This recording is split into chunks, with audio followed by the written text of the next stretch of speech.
Do you ever get the feeling, or do you ever feel slightly concerned that often your contribution or your position in the Hare Krishna movement, I guess particularly in ISKCON, is judged on your social situation or your social status? If I had £1 for every time I heard the question where one devotee asks another, are you married? Or if you're not, when are you getting married? I'd probably be a millionaire by now. I know one particular devotee, a male devotee who is married, probably in his 50s. He seems to have this obsession that whenever he knows a devotee isn't married and they're of an age where they could be married, where in their 30s or 40s, the first question he'll always have for them is not, how are you, Prabhuji, or how are you, Mataji, or how are you, Didi? The first question always is, when are you getting married? Now imagine if in the regular non-Hare Krishna world, you went up to someone in Tesco or Sainsbury's, and the first question, you kind of knew them a little bit. You don't talk to complete strangers. It's not that weird. The first question you'd have for them is, oh, when are you getting married? You probably get a slap, right? Because it's not really, or it shouldn't be a question that you ask people that you don't know that well, or you're not that familiar with.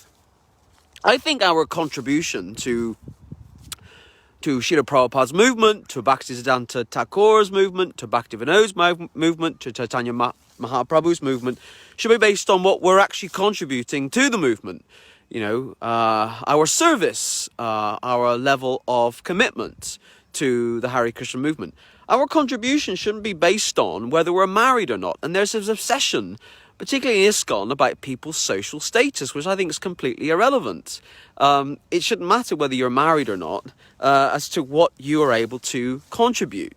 And ISKCON, which, you know, largely is quite a socially conservative organization, needs to kind of, I think, get to grips and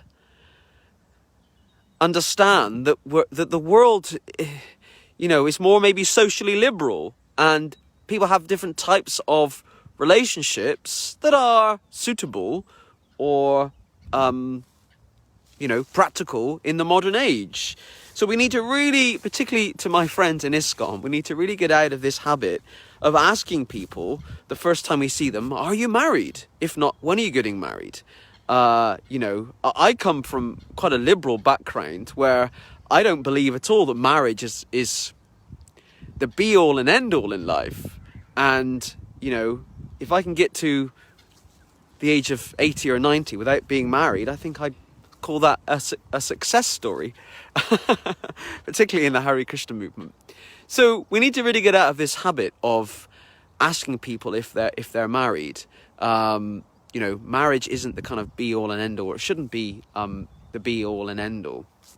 I know it can be quite difficult to apply or to completely apply the Varnashram system to modern day life or to modern day settings, particularly in the Western world.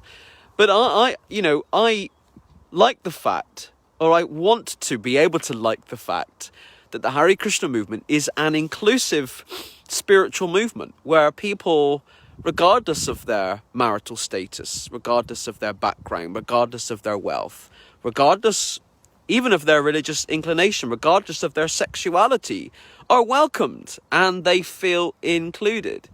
So that's my little rant today. In the Hare Krishna movement, particularly in ISKCON, we need to stop asking people if they're married. You know, marriage is